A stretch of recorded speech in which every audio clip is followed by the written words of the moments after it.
Bonsoir, bienvenue dans cette nouvelle émission, le kiosque. J'espère que vous allez bien. Bonsoir à ceux qui nous regardent en avant-première sur Facebook, la communauté Facebook, live direct. Bonsoir à la Martinique, la Guadeloupe, la Guyane et ceux qui nous regardent aussi depuis la France métropolitaine. Bonsoir Michel, merci d'être avec nous. Et bonsoir à toutes et à tous, bonsoir aux téléspectateurs et téléspectatrices. Voilà. Ok. Alors, rédacteur en chef du journal Justice 1920-2020. Tout à fait. 100 ans de combat. Est-ce qu'on a eu on n'a peut-être pas eu le document Grégory pour mettre à l'antenne? Non, mais bon, je l'ai dit. Ah voilà, ben, il avait. Bienvenue à Fabien Roussel, le défi des jours heureux, qui sera en Martinique la semaine prochaine. Hein? Oui, il sera en Martinique du mercredi 24 novembre au vendredi 26 novembre. Mais il va passer toute la semaine. Il va d'abord aller en Guyane, puis en Martinique, puis en Guadeloupe.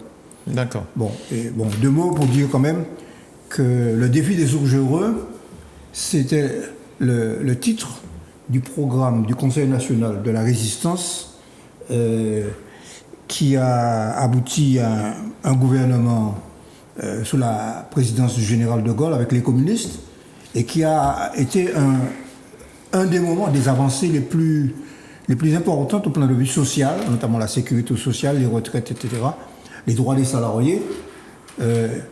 Et l'idée, c'est qu'aujourd'hui, dans la crise actuelle, la réponse à cette crise sanitaire qui entraîne une crise économique capitaliste, qui est le reflet d'une crise économique capitaliste, la réponse, c'est de faire une nouvelle avancée pour les droits sociaux. Voilà. Merci beaucoup Michel. Médecin CEO, bonjour, merci d'être avec nous. Ça va bien? Ça va encore. Ça va encore depuis la semaine. Bonne semaine. Très bien. Merci beaucoup. Charles Chamas, bonsoir, merci d'être avec nous. Merci, salutations progressistes à tous, représentants donc du progressiste, organe d'information du Parti progressiste martiniquais. Merci pour l'accueil. Belle semaine, belle veste. Oui, belle semaine très, très chargée, puisque il y a... Conseiller territorial aussi, il faut le dire. Voilà, conseiller territorial. Il y a le travail scolaire et puis il y a aussi les occupations politiques. Donc, bien. Ce sont des semaines assez complètes. Oui, bien. Merci beaucoup. Serge Haribo, bonsoir, merci d'être avec nous. Oui, bonsoir à tous les téléspectateurs de Zouk TV. Merci d'avoir accepté de participer à cette émission pour nous donner quelques informations en fait, sur la situation à la Martinique. On fera en sorte d'apporter ces informations. D'accord, très bien. Merci beaucoup. Je rappelle que tu es le secrétaire général de l'UJTM Santé, porte-parole de l'intersyndicale de la santé. Voilà, très bien. Alors, aujourd'hui, 18 novembre, et il me semble, la bataille de Vertières. Ça te dit quelque chose, Michel? 18 novembre de 1803? Tout à fait. C'est la bataille où les troupes du général Leclerc ont été battues en Haïti. Les troupes envoyées par Napoléon ont été battues en Haïti. Et c'est un anniversaire qui est très peu connu, et qui est peu célébré. Et à mon avis, la célébration de cet anniversaire, c'est une réponse à ce que nous avons vécu il y a peut-être un mois ou deux. On a encensé Napoléon. Bien. Charles, sur cette bataille de Vertières, non? Moi, je ne suis pas aussi cultivé que mon ami Michel. Je ne connaissais pas cette bataille, la bataille du fort Vertières. Et effectivement, j'ai appris en regardant un petit peu, j'ai appris que c'est effectivement 6 semaines après que la République d'Haïti a été fondée, donc en 1804. Et donc les Français sont venus, il y a eu 10 000 renforts français qui sont revenus pour remettre la main sur Haïti, mais la fièvre jaune les a décimés et puis Dessalines a fait face et c'est ainsi qu'Haïti est devenue indépendante. Oui. Donc ça fait 200 ans, à peu près, c'est ça? Un peu plus. Voilà.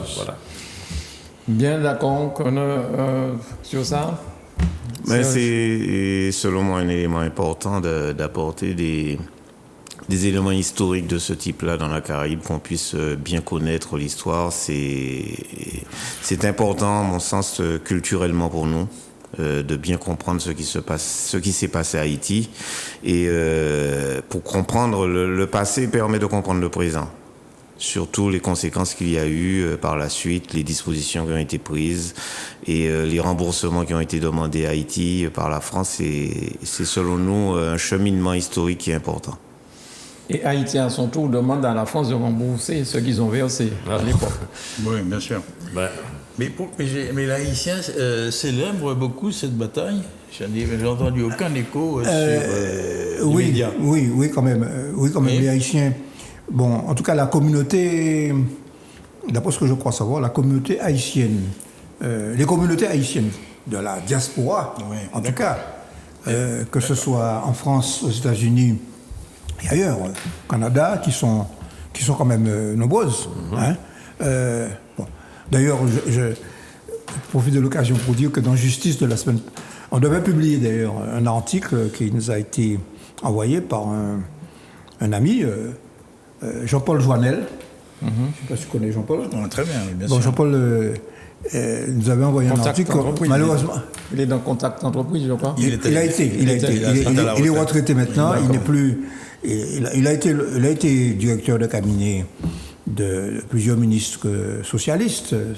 Bon. Il était judoka en karaté comme toi. Et voilà, il est président de, puisque tu me donnes l'occasion d'en parler, il est président du Norca Karaté Club. C'est un club qui se trouve sur le Nord-Caraïbe, qui est voisin, nous sommes voisins de notre club qui se trouve à Schellcher.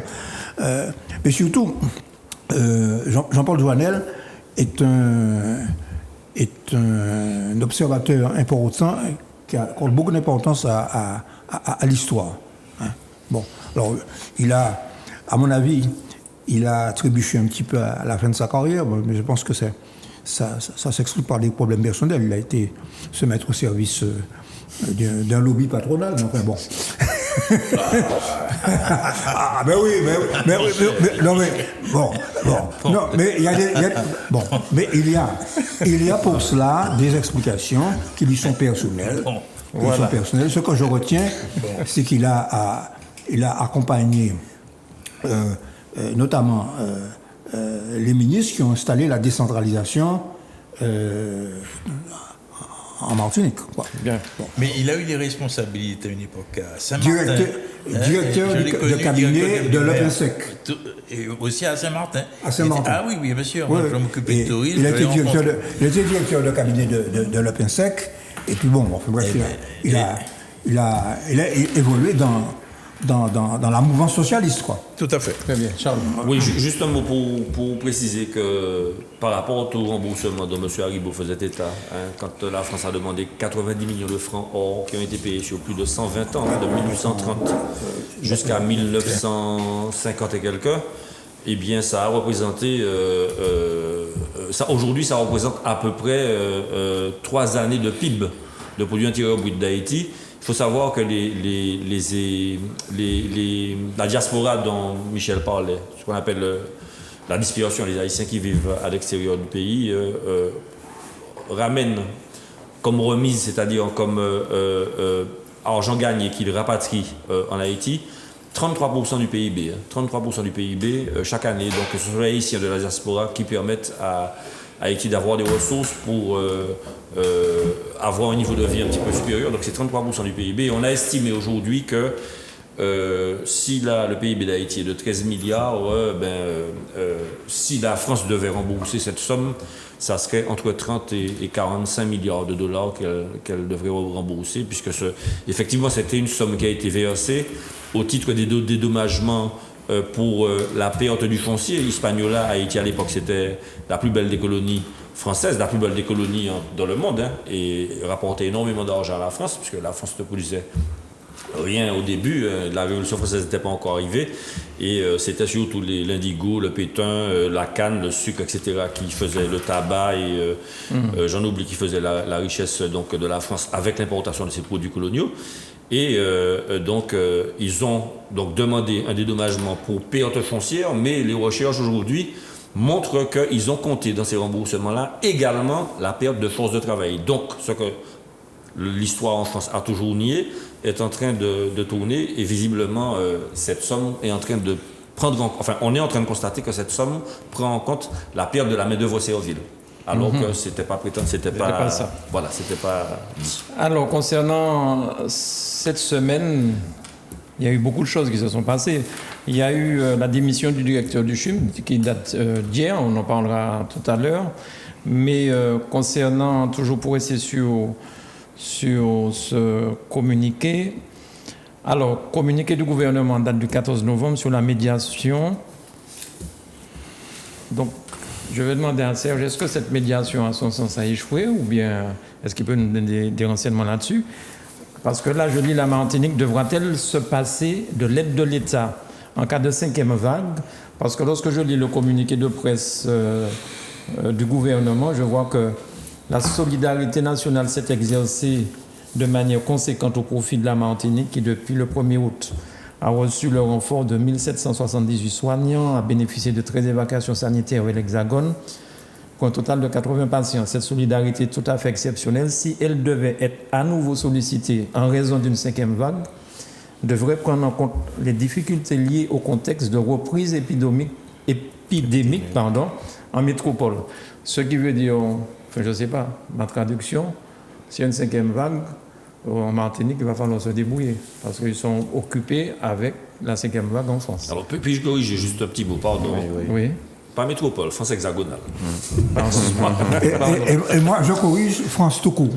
D'accord, très bien. France tout court. Faisons plus ça. Ok.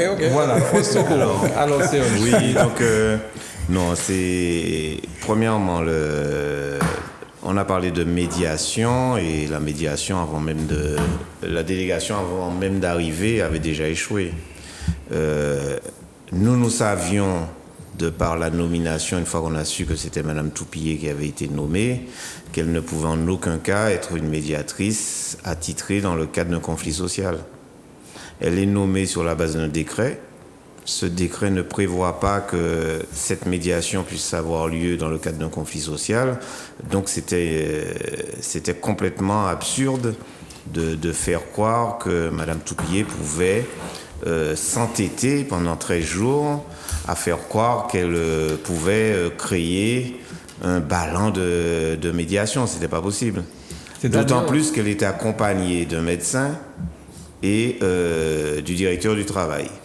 Directeur du travail qui est un fonctionnaire d'État, qui ne peut pas être un médiateur, et le médecin qui n'est pas médiateur, il est la médecin. Médiatrice, elle est aussi, c'est une fonctionnaire d'État? Elle était anciennement un fonctionnaire d'État, mais là, dans ses titres et ses attributions, par l'arrêté qu'il a nommé à la place de l'ancien président des médiateurs nationaux, elle ne pouvait pas. Donc, quels que soient les résultats qu'il aurait pu y avoir de ces discussions, n'importe qui aurait pu les contester. À quel titre elle pouvait organiser une médiation? L'autre pan qui était vraiment extraordinaire, c'est qu'on a proposé des médiateurs qu'on n'a jamais pris en considération. Daniel Robin, je crois. Daniel Robin et Gilles Marthe, et un médiateur au niveau national, mais qui n'ont jamais été ni consultés, ni pris en compte dans les débats. Or, une médiation prévoit toujours que l'on puisse, chacune des parties, faire des propositions, récuser des médiateurs si possible, et naturellement définir ensemble les lieux de discussion, le champ des discussions. C'est quand même technique une médiation, c'est pas quelque chose qui est diligenté par le ministère. Hein. Le ministère est partie prenante en tant que représentant de l'État. Il a ses représentants sur place, qui sont le directeur général de l'ARS, le ministère de l'Outre-mer a le préfet comme représentant et entre autres les directeurs d'établissement, pas seulement le CHUM. D'accord. Une question, mais la médiation, elle concernait quoi? Quel était l'objet? C'était sur le CHUM? C'est pouvoir obtenir, n'est-ce pas, des discussions entre le personnel et le CHUM. C'est ça, c'est au sein du CHUM. Au départ. Au départ. Non, alors, au départ. Pour bien comprendre au départ, s'il y a un problème posé, c'est parce que nous l'avons posé. Par un acte administratif qui est très clair, c'est un préavis de grève déposé le 14 juillet 2021, dans lequel on décline clairement que nous représentons l'ensemble des personnels concernés par la loi du 5 août 2021 et que nous entendons pouvoir discuter parce que nous ne sommes pas d'accord avec le pass sanitaire, nous ne sommes pas d'accord avec l'obligation vaccinale et que nous voulons des conditions aussi de fonctionnement correctes. Donc on va y arriver sur le deuxième volet de la question tout à l'heure, des conditions de travail, des conditions avec du matériel et des locaux qui soient au moins décents pour recevoir des patients. Mais dis-moi, c'est aussi hors CHUM. Donc, vous présentez un préavis de grève sur ces problématiques générales, l'application du texte, mais général, c'est pas uniquement au sein du CHUM, c'est ce que j'essaie de comprendre. Alors, on a essayé de fourvoyer le débat. On parle bien de la loi du 5 août 2021 qui concerne l'ensemble des personnels, et on l'a démontré au fur et à mesure, les pompiers, les taxis, tous les personnels concernés par la loi. Alors comment on peut à un moment donné dire que ça ne concerne que les fonctionnaires du public et hospitaliers et ou médico-social. C'est une hérésie de croire qu'on aurait pu accepter qu'on réduise le volume et qu'on dise qu'on laisse sur le bas-côté du chemin un panel des milliers de salariés. Parce que dans le tissu sanitaire, c'est plus de 10 000 salariés, hein. On n'est plus dans des zones de 450. L'ADAPI représente 400 salariés, elle toute seule. Une association qui gère des centres d'accueil et des centres d'hébergement pour les personnes avec un handicap. Donc on est dans des volumes de salariés qui n'ont rien à voir avec le simple volume du CHU. Oui, mais c'est une négociation ou une médiation? Alors on arrive à la médiation quand la négociation n'a pas eu lieu. Mais au départ, ce n'était pas une médiation, puisque tu expliques effectivement que vous fondez sur le texte général. La médiation n'arrive qu'au moment où est-ce que nous avons déposé un préavis. Alors, il faut bien connaître les règles de fonctionnement. Nous avons déposé un préavis qui concernait le public, le privé, le libéral. Général, ok. Donc, l'administration, il a été adressé ce préavis à la direction du général de l'ARS et au préfet de Martinique. Donc, ça signifiait bien que l'ensemble des personnels étaient concernés. La deuxième chose, c'est que durant le préavis, parce que le préavis de grève est déposé le 14, avec effet au 21. Donc, on a laissé à tout le monde le temps de pouvoir étudier les questions, de pouvoir nous dire on veut bien vous recevoir pour discuter de ces points-là, parce qu'il y a une obligation de discussion pendant le préavis. Administrativement, rien ne s'est produit. On a essayé par la suite de contacter et l'ARS et la préfecture pour rentrer en négociation. On a dû attendre le 30 août 2021 pour se retrouver en préfecture, après plusieurs manifestations, autour d'une table à la préfecture, avec le préfet, le directeur général de l'ARS, la CTM, la direction générale du CHU, pour pouvoir mettre sur la table plusieurs thématiques, dont la crise sanitaire, dont les manques de moyens, dont aussi les questions de passe sanitaire, d'obligation vaccinale et qui étaient sur la table. Donc, le préfet s'était engagé à nous répondre par un calendrier de discussion. Donc, on devait rentrer en relation pour définir ce qui allait, ce qui n'allait pas, ou alors aboutir sur un accord. On n'a jamais eu ce calendrier.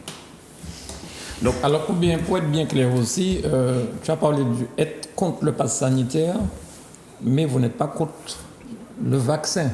On n'est jamais rentré dans une discussion telle qu'on les entend un peu partout. Pourquoi ? Parce on sait très bien qu'on a pratiqué depuis l'apparition du VIH un autre mode de fonctionnement avec la patientèle, donc avec les patients. C'est la lutte des personnes qui étaient touchées par le sida qui a permis d'introduire dans nos établissements la charte du patient, le droit du patient d'avoir cette liberté de choix et que tout le monde puisse avoir cette liberté vis-à-vis de tout ce qu'on lui propose, y compris le repas. Parce qu'on ne peut pas administrer à qui que ce soit quelque chose contre sa volonté dans le cadre de soins. Là, on n'est plus dans les discussions à la maison, on est dans le schéma professionnel. Et comme on a ciblé les professionnels s'expriment. D'accord. Vis-à-vis de la proposition qui est faite vaccinale, les professionnels ont immédiatement indiqué qu'ils savaient très bien qu'on n'était pas dans un schéma vaccinal habituel, qu'ils avaient très bien compris, même si on nous a proposé de nous faire de la pédagogie, qu'on savait très bien qu'est-ce que c'était une autorisation de mise sur le marché, parce que quand même, les médicaments, on connaît, il y a des pharmacies, il y a des délivrances quotidiennes, ou sinon toutes les heures dans nos établissements de médicaments. On sait très bien quand elle est conditionnelle ou pas. Et on sait très bien quand il y a des poursuites d'études et des résultats attendus. Donc on n'est plus dans un schéma de discussion de grand public, on est dans un schéma de discussion avec des professionnels. Et je crois que là, les autorités, le ministère s'est trompé de cible. Donc là, elle est repartie, la médiatrice. Elle est repartie. C'est stand-by, on est à quel point aujourd'hui? Alors elle est repartie et ce qui est assez atypique, c'est qu'elle a laissé des préconisations. Un panel de préconisations qui est paru d'ailleurs dans les médias et sans avoir eu au préalable une quelconque discussion avec nous. Le ministère n'a jamais répondu à nos courriers, pourtant on a envoyé 4 courriers par le biais de nos avocats au ministère. Bon. Donc c'est une façon de faire, c'est de la communication par la presse, des communiqués de presse qui nous reviennent avec des indications. Donc, elle ne vous a jamais reçu en fait. On a été reçu, mais pour discuter de la médiation. C'était le seul sujet. C'était une discussion technique. Mais disant qu'elle s'en allait, que la médiation était finie. Ah non, elle vous a rien dit. On n'a pas été par la suite ni informé des conclusions qu'elle allait faire. Elle a informé la presse en Martinique. Mais nous, on a su par un communiqué du ministère qu'il y avait des conclusions. On a vu dans les médias qu'il y avait des conclusions, mais nous n'avons pas été face à face pour entendre ces conclusions. D'accord. Donc aujourd'hui, c'est statu quo. C'est pas statu quo. On n'est plus dans le schéma de vaccination qui était prévu jusqu'au 15 novembre. On est maintenant dans un schéma de vaccination qui va jusqu'au 31 décembre. Donc c'est une deuxième reculade du ministère sous prétexte de l'état d'urgence. Mais c'est la réalité du terrain qui rattrape la théorie qui était donnée dès le départ, qu'on avait la solution, la vaccination permettait d'immuniser. On a changé de parcours et de langage pour nous dire aujourd'hui, ce sont les formes graves qui seront protégées. Mais personne ne peut nous dire la limite entre les formes graves et les formes non graves se situe où. Mais on n'est pas dans le schéma, et on ne cesse de le répéter, on n'est pas dans une discussion parce qu'aujourd'hui, l'obligation vaccinale ne s'applique pas aux citoyens lambda. Vous êtes à l'extérieur des établissements, vous n'êtes pas professionnel de santé, vous n'êtes pas concerné par l'obligation. Personne ne peut obliger qui que ce soit. Enfin, pour l'instant. Pour l'instant, en dehors des professionnels de santé à qui on a mis une loi au-dessus de la tête, le citoyen lambda, il n'a pas d'obligation. D'ailleurs, ça a été refusé par le Sénat. Mais si je viens à l'hôpital me faire soigner? Si vous venez à l'hôpital vous faire soigner, vous aurez une demande, dans certains cas, de présenter un pass sanitaire. Ou un test PCR. Dans le cadre du pass sanitaire, c'est le test ou la vaccination, si on veut aller très, très rapidement. D'accord, ok. Question, messieurs? Oui, on n'est pas obligé. Oui, mais on l'est plus ou moins en dehors. Hein, on l'est plus comprendre. Ou moins. Hein, bon. Mais comment dirais-je, l'obligation vaccinale, moi je l'ai vécu, enfin, je m'entends. C'est d'abord une réflexion personnelle et individuelle, profonde. Okay, moi, au début, j'avoue que j'avais quelques hésitations à me faire vacciner. Okay, mais ayant réfléchi au profond de moi-même, je dis, je ne fais pas vacciner, ma famille vient, mon petit-fils vient, ça m'a qu'à faire. Et je discute avec des médecins, des amis médecins, qui me disent sur le moment, ah non, nous pas qu'à faire. Hein. Je dis oui, d'accord. Et à la réflexion, vu la situation, vu la situation dans laquelle on se trouve, ou au sein de la famille et des relations, les choses sont difficiles. Donc, personnellement, je parle de mon expérience, eh bien, je me suis fait vacciner. Et le faisant, si tu veux, je me dis, eh ben, c'est un acte citoyen, c'est un acte d'amour et de partage. En ce sens que je peux avoir des relations et je peux être avec ma famille. Est-ce que tu vois le raisonnement que l'on peut avoir? Ce qui fait que, bon, ben, je suis vacciné, mais j'ai vu des chiffres, on va peut-être en parler, sur les admissions dans les hôpitaux. Hein? Mais c'est ainsi que... Donc, ce que je dis au niveau des principes, c'est que ce problème, finalement, n'aurait pas dû se poser de cette façon-là. C'est une réflexion personnelle, individuelle, qui nous amène à... C'est tout. Oui. Donc, ce que tu veux dire par là, les soignants ne sont pas obligés de prendre le vaccin?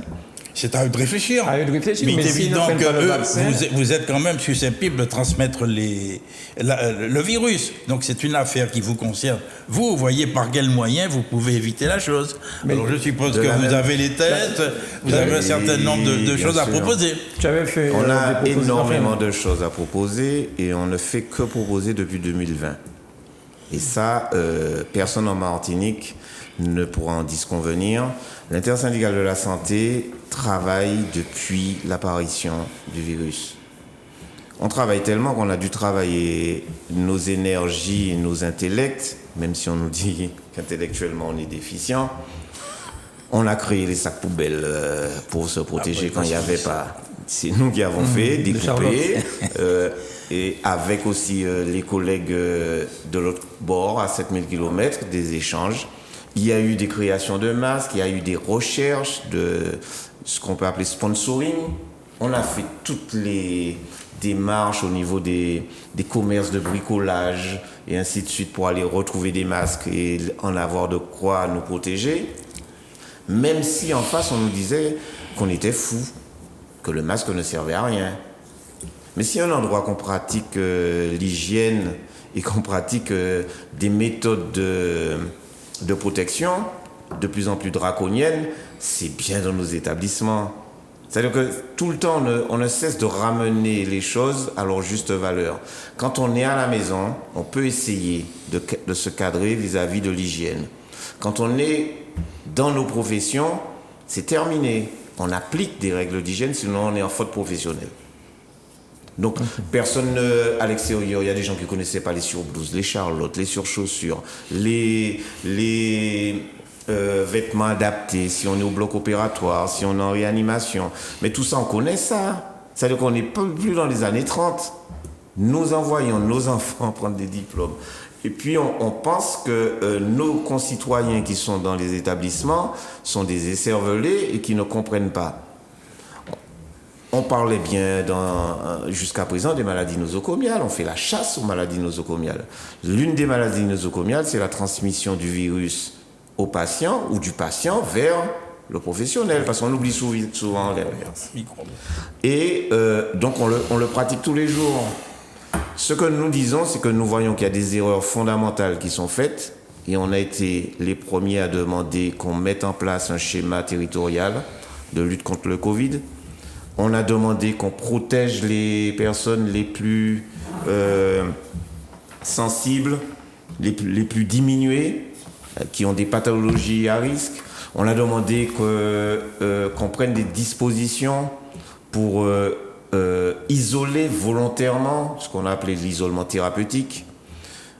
On a offert nos centres de vacances aux autorités en leur disant on n'a pas besoin du Vauclin. J'espère que vous vous souvenez qu'on a mis du monde au Vauclin, c'était le centre de vacances des hospitaliers. On a d'autres centres de vacances, on a même demandé qu'on prenne les centres de vacances de l'EDF, ainsi de suite. Après, on a dit vous pouvez prendre aussi les hôtels, puisqu'ils sont vides. Mais tout ça pour vous dire qu'on a été force de proposition, et d'ailleurs on a été devant la CTM, on a présenté le projet qui a été validé. Et même aujourd'hui, là en 2021, la CTM a aussi accepté de nous entendre et a mis en œuvre, j'ai plus le nom, c'est entre les communes. Il y en a l'autre. Il y en a l'autre. Mais on l'a discuté. On a dit, OK, vous y allez, OK, c'est bien, vous commencez par 5 communes. Ce qui sera intéressant, c'est qu'on arrive aux 34 communes. D'avoir ce lien-là, ce liénage-là, de faire front. Donc ça l'une des solutions pour la 5e vague, c'est ça aussi, hein, la mise en œuvre complète de ces dispositions. Donc oui, il faut un débat, mais surtout rappeler aux gens que faites attention, la promesse de départ, de dire que la vaccination était l'immunité. Il n'y a pas d'immunité. Aujourd'hui, on est tous convaincus qu'il y a un problème, puisqu'on passe de la 2e à la 3e dose, mais qu'il faut bien rappeler aux gens, vous n'êtes pas immunisés, donc vous pouvez contracter le virus et le transmettre. Bon. Et donc ça c'est un élément important. Alors, en dehors de la Martinique, c'est de dire, quand on nous dit maintenant, mais c'est dans les 48 heures, quand la personne vaccinée a attrapé le virus, qu'elle peut le transmettre. Mais si pendant les 48 heures, elle se trouve pendant 8 heures dans l'avion, qu'est-ce qu'elle fait là ? Ouais. Dans un volume fermé, en venant ici sans test. Donc c'est la même chose aussi quand le double vacciné, parce que quand on donne cette image-là, tout le monde comprend, il réagit. Effectivement, peut-être qu'il y a un problème là. Mais le double vacciné qui passe la barrière d'entrée de nos établissements, en pensant que c'est la grande liberté, ne me demandez plus rien. Et c'est là qu'on dit que ce pass tel qu'il est conçu est une fausse liberté et ça va permettre des contaminations. Donc vous demandez en sus des vaccins aussi un test PCR pour entrer à l'hôpital. C'est-à-dire que nous on demande vacciné ou non vacciné. Voilà, quel que soit qu'on soit vacciné. Puisse avoir cette possibilité de test au sein de nos établissements. Alors pourquoi le laboratoire, les personnes qui y viennent, mais aussi pour vous soignants. Pour tout le monde. Pour tout le monde. Tout le monde connaît cette sécurité pour l'hygiène à l'intérieur des établissements. Nous, on observe ce qui se passe parce que l'obligation vaccinale pour les soignants est tombée au 15 septembre en France. Et qu'est-ce qu'on s'aperçoit ? On a maintenant des doubles vaccinés qui sont couchés dans les lits de réanimation. Et en plus, il y a la 5e vague, la 3e vague, la 5e vague. Qu'on nous promet ici, mais qui est là-bas déjà. Qui est déjà en France. Qui est déjà enclenché. Question, messieurs. Voilà. Question à Serge. Michel. Non, je ne vais pas discuter des aspects médicaux, mais dans ce que dit Serge Ribot, il y a des arguments qu'on peut dire contre. On n'a jamais dit qu'un vaccin donnait une immunisation complète. Bon, maintenant, ceci dit, il y a des gens aussi qui expliquent que quelqu'un de vacciné peut effectivement contaminer, mais qui a la capacité de contamination est 6 fois ou 8 fois inférieure chez un vacciné qu'un non vacciné. Bien. Et puis d'autre part, je voudrais faire observer que les scientifiques eux-mêmes disent que nous sommes en face d'une épidémie inédite, et eux-mêmes disent que si au fur et à mesure de la progression de l'épidémie, qu'ils apprennent des choses, et qu'il y a des choses qu'on ne sait pas. D'ailleurs, la caractéristique d'un scientifique, c'est le doute. C'est le doute. Celui qui a des certitudes, on tombe de la science à la croyance. Et quelquefois de la croyance à la superstition. OK ? Alors, ce qui m'apparaît important, je sépare deux choses. Nous séparons deux choses. Qu'il faille donner à l'hôpital les moyens matériels, les moyens humains, et qui lui ont manqué cruellement pendant toutes depuis ces dernières années. 30 ans, je crois. Hein ? Depuis 30 ans, je crois. Bon. Il y a le nombre de lits qui disparaît petit à petit. Je dirais d'ailleurs que non seulement en France, mais dans tous les pays du monde capitaliste, on a pressuré le secteur de santé. Une des leçons de cette crise, et les grands prêtres les grands prêtres du capitalisme, qui s'appellent le FMI, l'OCDE,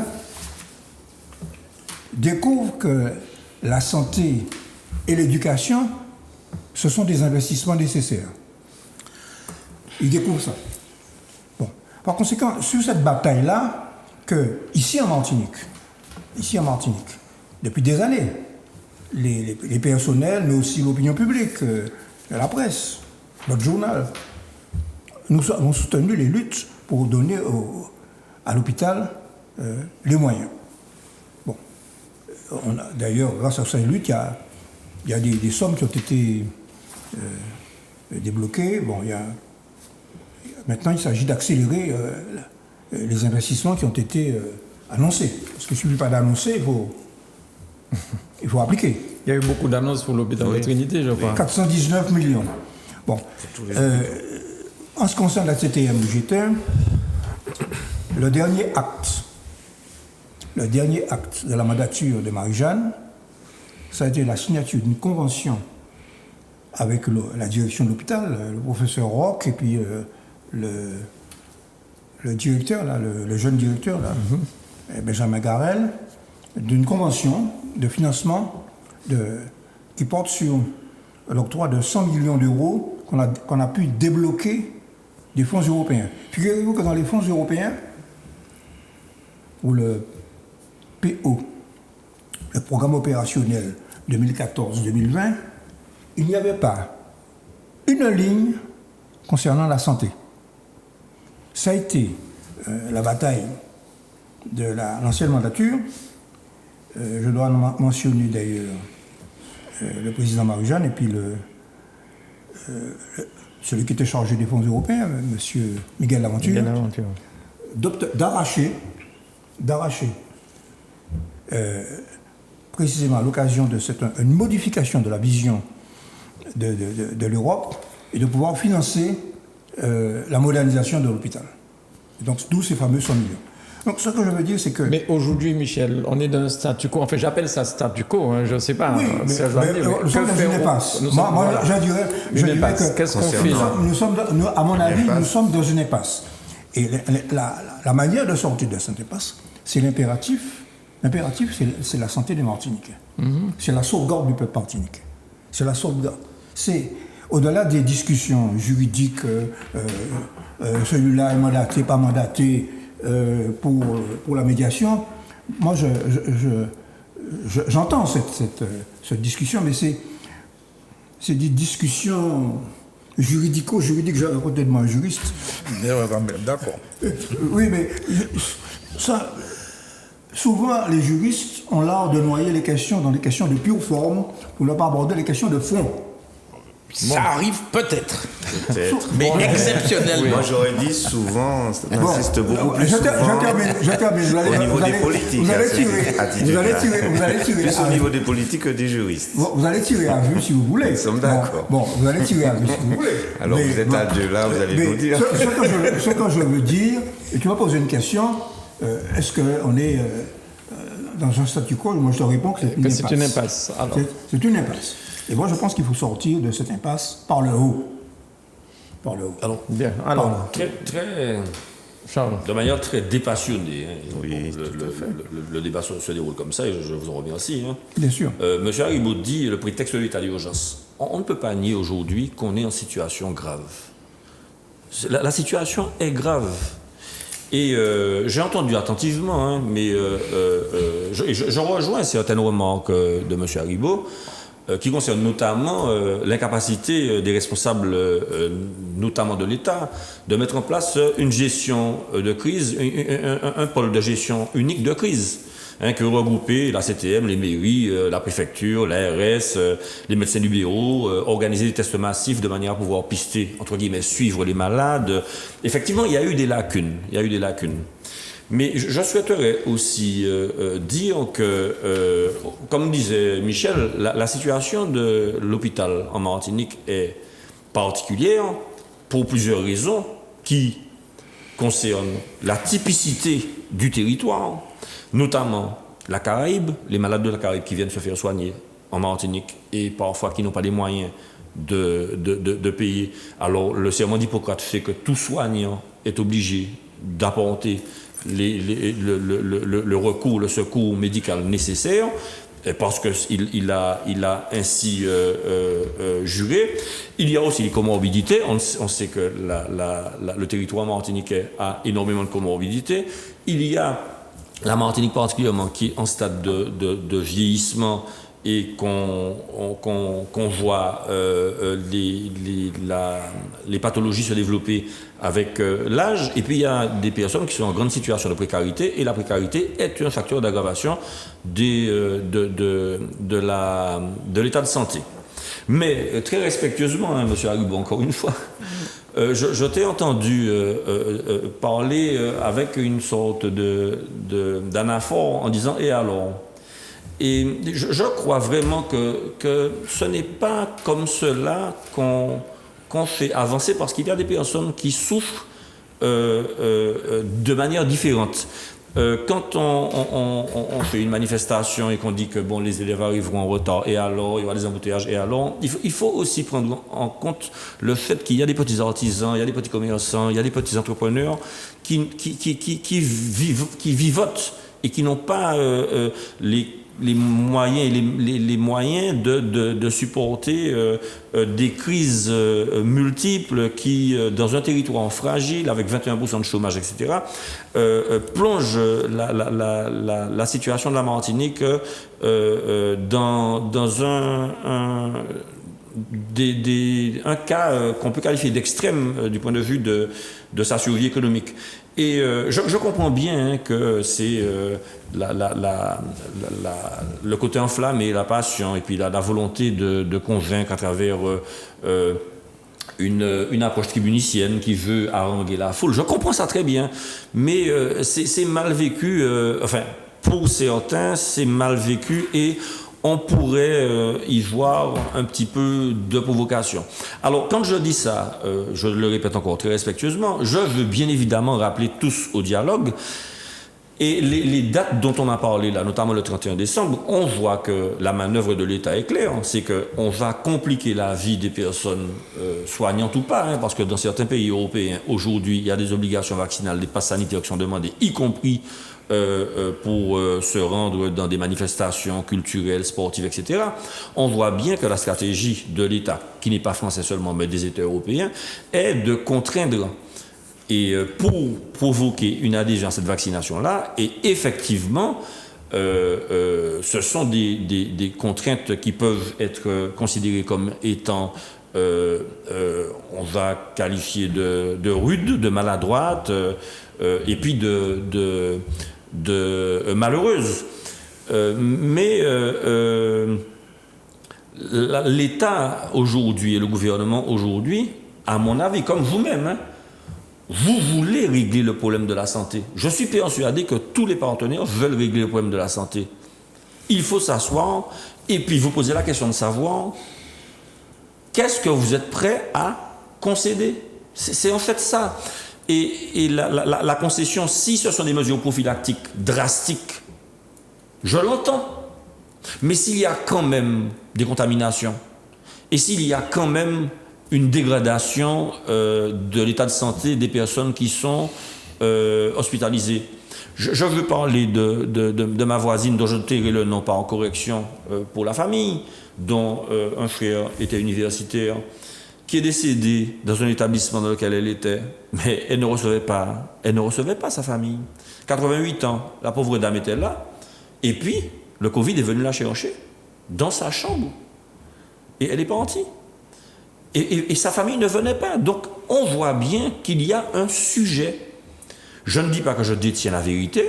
Je ne dis pas que l'État a raison de présenter un ultimatum pour mettre les pompiers et puis les personnels soignants devant l'obligation vaccinale, parce qu'on ne peut pas attacher quelqu'un. Philippe Saint-Cyr disait tout à l'heure que, et vous disiez ça, M. Haribo disait tout à l'heure, enfin, moi je suis végétarien, je n'imagine pas qu'on puisse venir me faire manger de la viande par en force, ce n'est pas possible. Donc on ne peut pas vacciner des gens par en force. Mais c'est bien là le problème. C'est le problème. Mais là le problème. Il y a des exemples qui sont donnés. Ne dites pas que tous les États européens ont l'obligation. Je ne vous ai pas dit vaccinale. tous. Bien. Donc la façon de dire Les États européens qui ont l'obligation vaccinale pour les soignants sont minoritaires. Ça, c'est une première chose. La France n'est pas l'Europe. Et qu'on se le dise bien. Médiatiquement, on nous fait croire tous les jours en nous donnant des informations avec M. Véran, avec le président de la République, avec le ministre de l'Outre-mer ou l'Assemblée nationale. On a l'impression que notre monde se réduit à la France. Non, les pays européens qui ont l'obligation vaccinale pour les soignants sont minoritaires, mais extrêmement minoritaires. Et vous croyez, on suit très bien l'actualité, on lit tout et on regarde partout ce qui se passe. Par contre, ce que nous disons, quelqu'un tout seul chez lui ne peut pas attraper tout seul le virus. Ça, c'est aussi, c'est pas scientifique. Donc, de la même façon que nous disons, le virus, il n'est pas martiniquais, il vient entrer en jouant et puis en monde. Bien. Ça devrait donner des idées à tout un chacun, très simplement, de regarder la pénétration sur un territoire d'un virus. Bon, il y en a qui sont arrivés à Marseille par un bateau. Voilà, par exemple. Donc, il y a des lieux de surveillance. Donc, on a des bateaux qui vont arriver aussi, mais courses ou pas, ce qui peut être des lieux de pénétration. Et ça aussi, on n'a pas besoin de faire de grandes études. Les épidémies, on connaît, on sait comment que ça fonctionne avec les virus. Par contre, ce que nous disons, lorsque nous disons, quand on dit alors, on dit simplement, vous savez qu'il y a des gens qui vont perdre leur emploi là, à cause d'une condition qu'on veut leur imposer, qu'on va leur suspendre leur salaire, leur travail, sans avoir fait aucune faute professionnelle. Mais vraiment aucune. Qu'ils soient excellents ou pas, ils sont suspendus. Et dans toutes les catégories, parce qu'on veut nous faire croire qu'il n'y a pas de médecin, qu'il n'y a pas ceci, qu'il n'y a pas cela. Oui, toutes les catégories qui sont concernées par ce texte. Est-ce que la Martinique peut se payer le luxe de cela? Nous nous disons, et c'est pour ça qu'on nous disons non. Non, on ne peut pas, à l'heure actuelle, dans un désert médical tel qu'on l'a aujourd'hui, dans toutes les difficultés que nous avons déjà de fonctionnement avant que le Covid n'apparaisse. Parce qu'on était déjà en période avant de dire ces choses-là. Pareil, quand on a fait demander qu'il y ait des praticiens hors Union européenne, 83 praticiens, ils ne sont pas encore rentrés. Hein. Ça date de novembre 2020, le texte. On est en novembre 2021, ils ne sont toujours pas venus. Mais il nous fallait déjà au moins ces 83 praticiens spécialisés pour déjà donner un souffle à l'hospitalisation en Martinique, ce qui n'est toujours pas le cas. Quand on dit qu'il y a des grosses difficultés, il y a des tensions énormes qui sont dues au fait qu'on ne prend pas suffisamment en compte la situation qu'on a en face de nous. Là, quand on nous dit oui, là j'ai un document, ça c'est l'ARS et l'INSEE, hein. Ça vous donne tout ce qu'il y a comme panel de comorbidité en Martinique. Ils le savaient puisque c'est les 2019 état de la santé.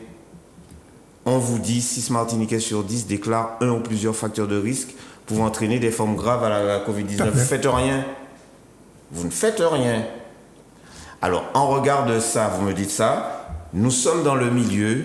Alors, nous avons les libéraux, les privés, le public, et puis on croit que nous, tous ensemble qui travaillons depuis 2020 sur ces phénomènes, alors que personne ne nous donne ni quoi que ce soit comme chiffre, mais le quotidien, c'est nous. Et c'est ce qu'on oublie souvent. Il n'y a pas une heure qui se passe en Martinique s'il n'y a pas un soignant avec un patient. Donc s'il y a une réalité qui est connue, c'est bien nous. S'il y a des déficiences qui sont connues, on sait très bien. Et quand on prend le temps de se rassembler ensemble et d'échanger ensemble, je ne crois pas que lorsqu'on dit qu'il y a un doute quelque part, comme vous disiez, qu'on remet en cause justement les principes qu'on nous a appris, ayez toujours un doute pour faire avancer les choses. Ne vous satisfaisez pas de choses qui sont toutes faites et puis vous répétez. On a eu des spécialistes qui nous ont bassiné toute la journée que c'est ça, que c'est ça. Heureusement qu'on était en contradiction pour leur dire que les masques étaient nécessaires. Heureusement qu'on était en contradiction et en doute pour leur dire il nous faut du gel. Et vous avez vu, à un moment donné, qui est-ce qui produisait du gel avec les usines là? C'est-à-dire qu'on a la faculté de l'oubli, mais c'est phénoménal dans ce siècle-là que nous vivons, d'oublier très rapidement les choses. Ça date de l'année dernière. On était en train de chercher partout de quoi pouvoir travailler dans les pires conditions que nous vivons. Alors, quand on dit qu'il y a lieu de remédier clairement, on nous dit il faut trouver une solution. Oui, il faut trouver une solution. Mais on n'est pas resté assis là. On fait des propositions tout le temps. Ça fait 2 ans. On ne cesse de proposer. On a proposé un moratoire. On a proposé de réanalyser les tests, de regarder la qualité des tests salivaires. Là, normalement, entre 2019 et aujourd'hui, si on a de tels progrès, et que vous dites par exemple, Cuba a bien sorti un vaccin entre-temps, qui n'existait pas, qui n'est pas du même type. Deux. Nous sommes bien d'accord. Donc il y a bien des évolutions qui se font dans le temps. Et voilà. Donc, Soberana et Abdallah, et ils sont 70% à Cuba à être vaccinés, oui. Y compris les enfants de 2 ans. Oui, mais pas avec Pfizer. Et boum, voilà, où ça s'écroule. Et voilà. C'est pas la même chose. Et là, maintenant, oui, et là, oui, et voilà. Et donc, ouvrez le champ de la liberté de choix. De la même façon que vous pouvez utiliser des médicaments génériques aujourd'hui. Et que vous pouvez dire au médecin, non, je veux pas je préfère la molécule d'origine. Mais là, il faut payer en plus. Hein. Il faut payer en plus, mais ça fait rien. C'est quand même un choix que vous pouvez faire. Ça ne fait pas rien pour celui qui gagne, qui est au-dessus sous le seuil de pauvreté, à moins de 800 € par mois. De la même façon que ça ne fait pas rien que pour celui qui doit payer, d'accord, un test. Et quand on dit laisser les tests gratuits, et qu'on met... Ça a été prolongé, hein, la gratuité. Pas encore. J'ai entendu aujourd'hui que c'est pas... On demande ça, mais c'est pas encore acté. La gratuité a été prolongée par le dernier document qui est sorti, parce que nous sommes en mouvement. Ne mélangez pas, mettez pas dans la machine à laver tous les produits en même temps, parce que vous aurez un résultat qui est totalement différent. Et qu'on a demandé aussi, qu'on a bien indiqué, on ne comprenait pas pourquoi il fallait absolument aujourd'hui mettre avec un taux de vaccination, non pas au niveau des professionnels, mais au niveau de l'ensemble de la population, de mettre des tests payants. Alors maintenant, je reviens à la personne que vous disiez qui touchait 1 800 €. Il y a dans 800 €, oui. Et ben, elle est concernée aussi. Oui. Est-ce que vous êtes déjà venu à l'entrée de nos établissements? Ces jours si j'évite. Bien, vous évitez. Mais sachez que justement, ces personnes à 700 et 800 € se présentent. Et qu'ils ont des grosses difficultés parce que QR code. Ah bon? C'est quoi? Ah bon, il faut présenter ceci, présenter cela, que ça mon engagement moi là. Nous, on connaît, on sait parler, on sait dialoguer parce que c'est notre quotidien. Je ne veux pas prendre l'ascenseur, ben mamie, je t'emmène, je t'accompagne. Je laisse ce que je faisais, j'allais ailleurs, je le fais tout le temps. Je reprends l'ascenseur avec toi et puis on monte. Ne croyez pas qu'on est en dehors des préoccupations de la société, on est en mi-temps de toutes les difficultés. On sait très bien le niveau social, les difficultés sociales que l'on a. On sait très bien lorsqu'on se trouve dans le nord Atlantique ou le nord Caraïbe, on n'est pas dans les mêmes situations qu'au centre. On sait très bien qu'au centre, il y a des difficultés aussi. Donc ne pensez pas qu'on a perdu notre humanité. On est en plein dedans. Et que lorsqu'on réclame un certain nombre de choses, et que vous nous dites, oui, on a donné 100 000 €, on veut les voir, les 100 000 €, hein, concrètement. 100 millions. 100 millions d'euros. Et ne croyez pas qu'on ne sait pas le détail, parce qu'on était dans les négociations. Monsieur Laventure est venu à l'hôpital de Trinité. On a bien discuté des processus concernant les fonds européens. On a bien regardé ligne par ligne budgétaire. Au début, il n'y avait pas 100 millions. À l'arrivée, il y a 100 millions. Au début, il n'y avait pas 418 millions. À l'arrivée, il y a 418 millions. Et nous souhaitons que le moindre euro soit réellement investi dans ce qui était prévu. L'humanisation, la remise à niveau. Tout ça, c'est des choses qui sont concrètes. Vous allez aujourd'hui, là, si vous avez un petit moment de temps, même si, et pas y entrer. On a encore des douches dans le tripode de la Ménard, là, Ah, mais tout à fait. qui sont délabrées. Tout à fait, tout à fait. Les carreaux sont tombés. Mais j'ai vu des photos, enfin, j'ai vu les D'accord. conditions de Donc, travail. nous sommes d'accord elles sont quand même. inadmissibles, elles sont Voilà. inadmissibles, Donc, absolument, absolument. c'est de ça qu'on parle là. Non, mais il n'y a pas. Enfin, Il n'y a pas que j'entends ça. bien, voilà, il n'y a pas Mais que ça, mais c'est vrai c'est vrai que la situation. Je vous donne l'exemple d'une personne qui me connaissait, que je ne connaissais pas, et c'est pas ces jours-ci, hein, il y a à peu près 1 an et demi, qui sort sur le parvis de la Ménard et qui m'a dit « Ah, monsieur Arrive, je voulais te dire, elle a au moins 70, 75 ans. Je viens de passer une semaine là. Mais tu sais que j'ai pris mes douches avec ma bassine, alors que j'ai une douche chez moi. On n'est plus dans les années 50 où est-ce qu'on allait à l'hôpital, on découvrait qu'il y avait des WC. Tiens donc. Maintenant, c'est plus ça. La personne, elle a sa douche, elle a son WC pour la plupart. On a changé d'époque et puis on leur donne des conditions qui sont inférieures. Vous vous rendez compte? Et puis, elle ne rentre pas dans la douche, là, les carreaux sont cassés, mais c'est quoi ça?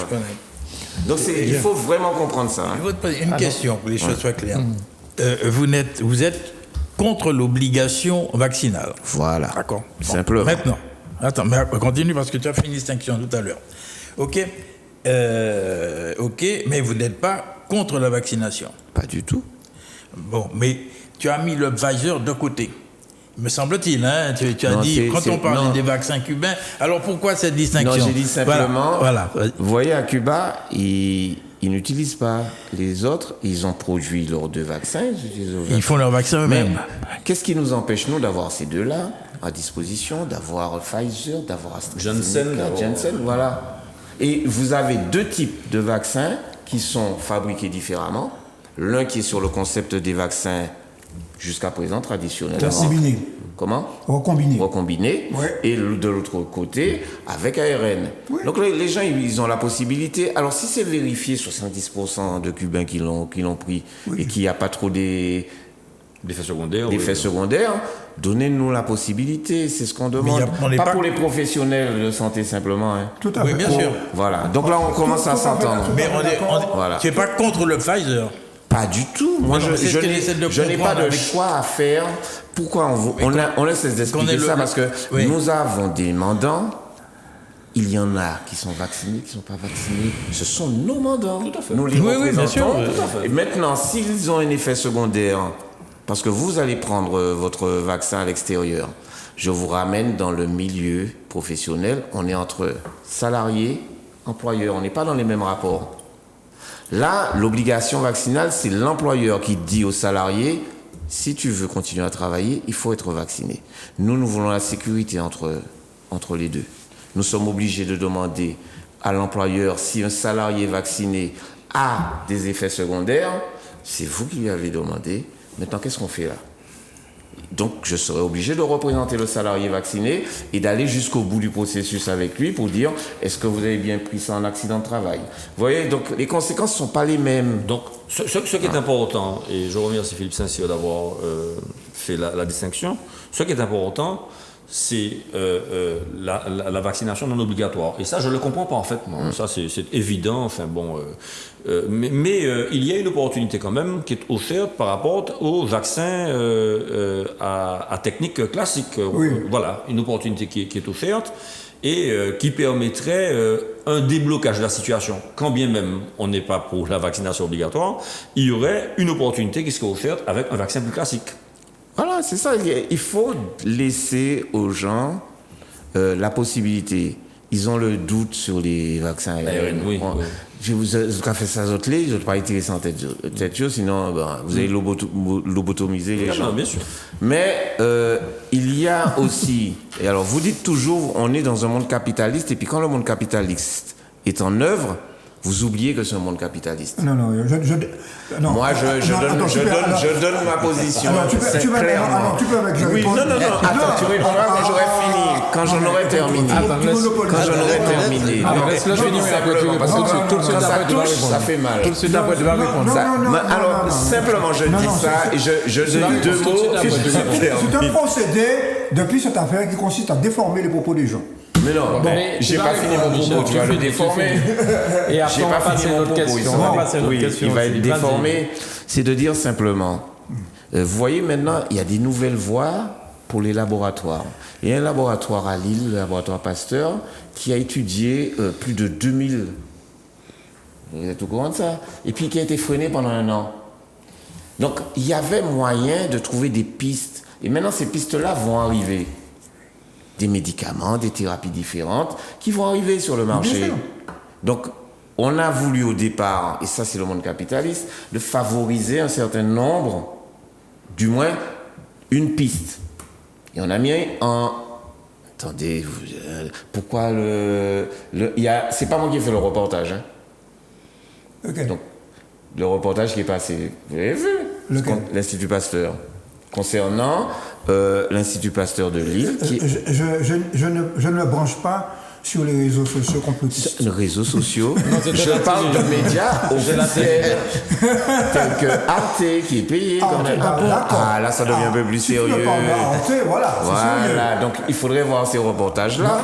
Il y a aussi un reportage de Arte sur la manière dont ont été découverts l'ARN messager. Mais bien sûr. Je t'invite à regarder. Bien sûr. Alors, donc, je termine juste simplement là-dessus sur des chercheurs qui sont là en train d'attendre pendant 1 an, qui cherchent tous les moyens pour pouvoir poursuivre leurs recherches.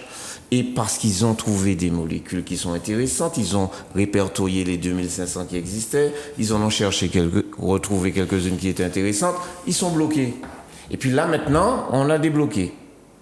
Donc, c'est bien une mise en concurrence qui est pas loyale et qui empêche que des personnes qui sont intéressées par trouver des solutions différentes qui ont été bloquées.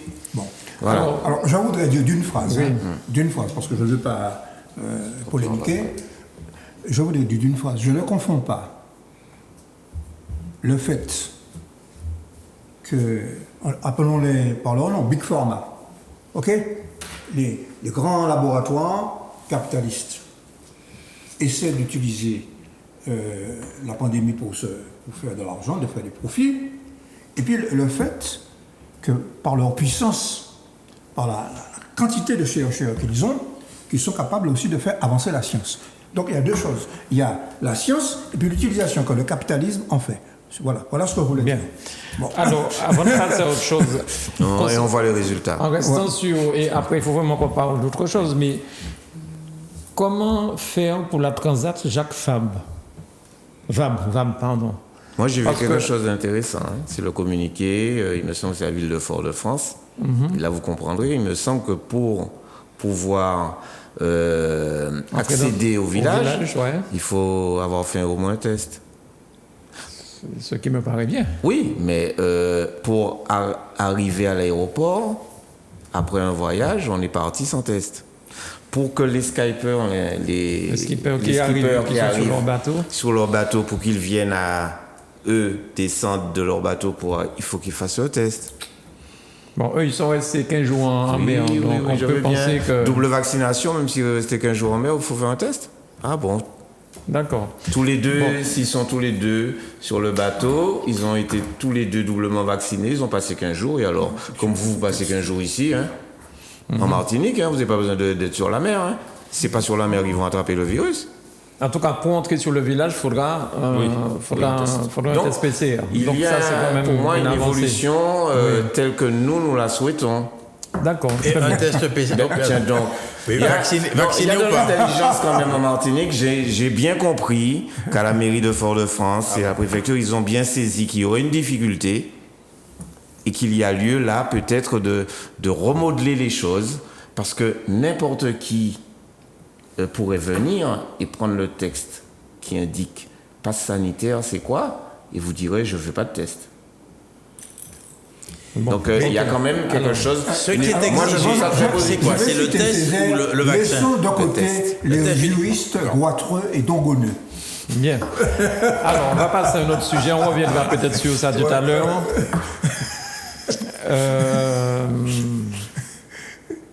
Il y a tellement de choses. Je suis en train de regarder un petit peu tout ce que nous avons sur ça. Les comptes de la CTM. Et compte. Oui, les comptes de la société.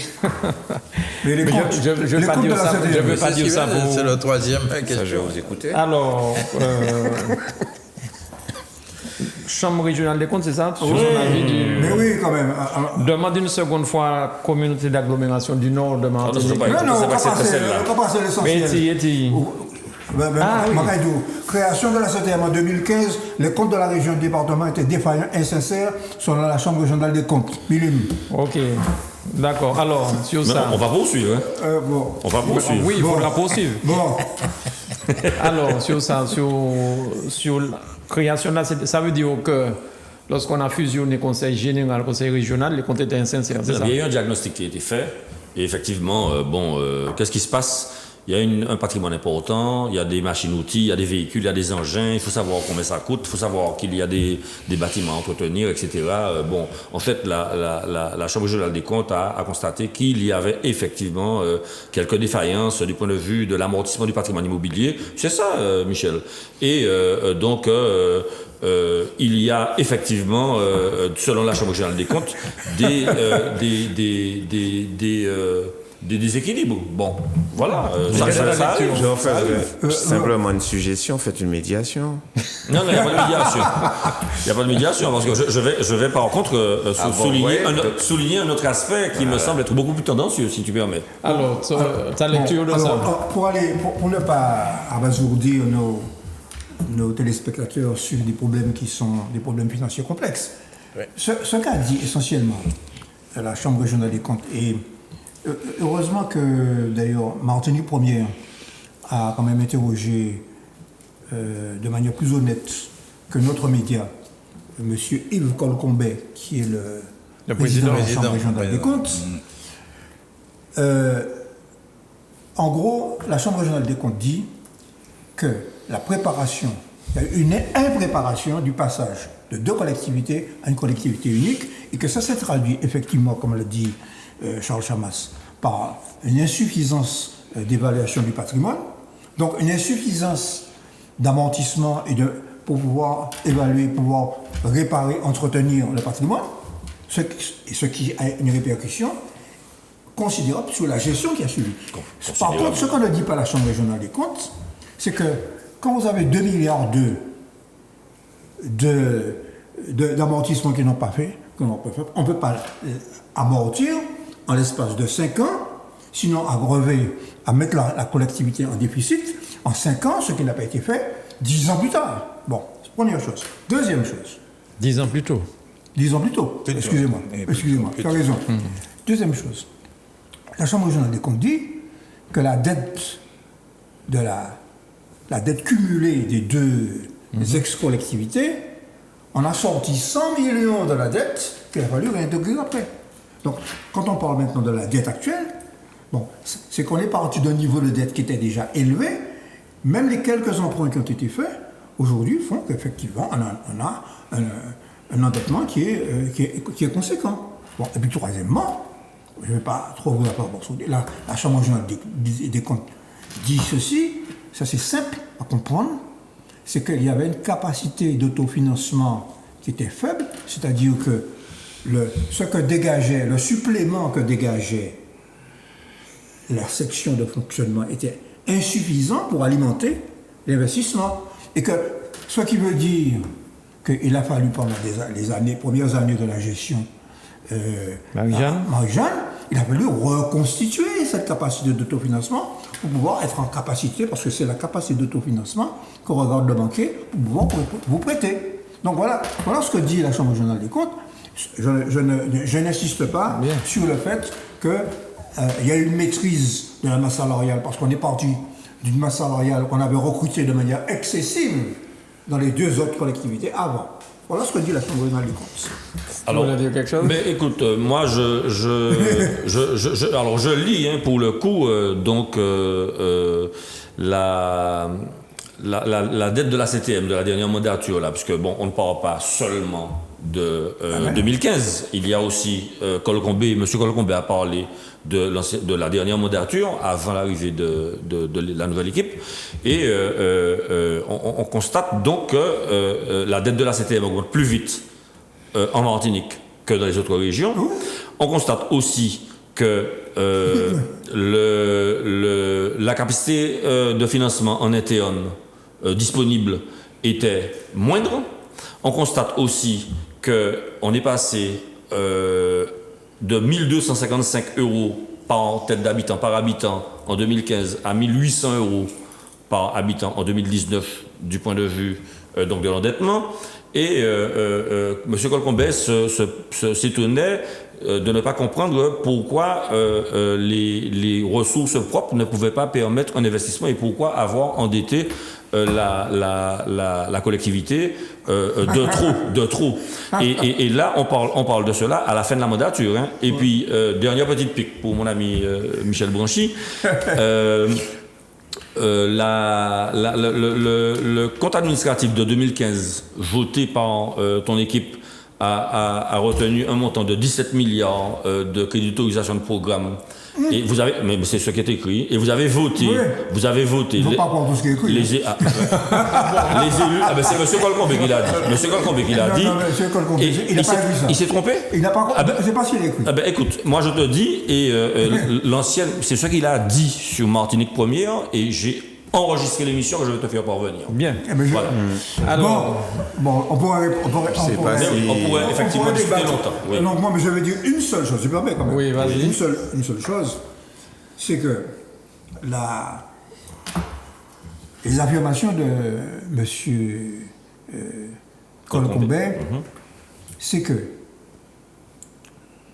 il dit ceci, c'est que les fameux 17 milliards en question, c'était des chiffres qui ont été communiqués par les deux anciennes collectivités et que c'est une erreur. Bon, mais pour revenir à cette affaire, 17 milliards de quoi? 17 milliards d'autorisation de programme, c'est-à-dire d'engagement financier. Et M. Colcombet dit, pris à un moment donné d'une crise de sincérité. ah bon.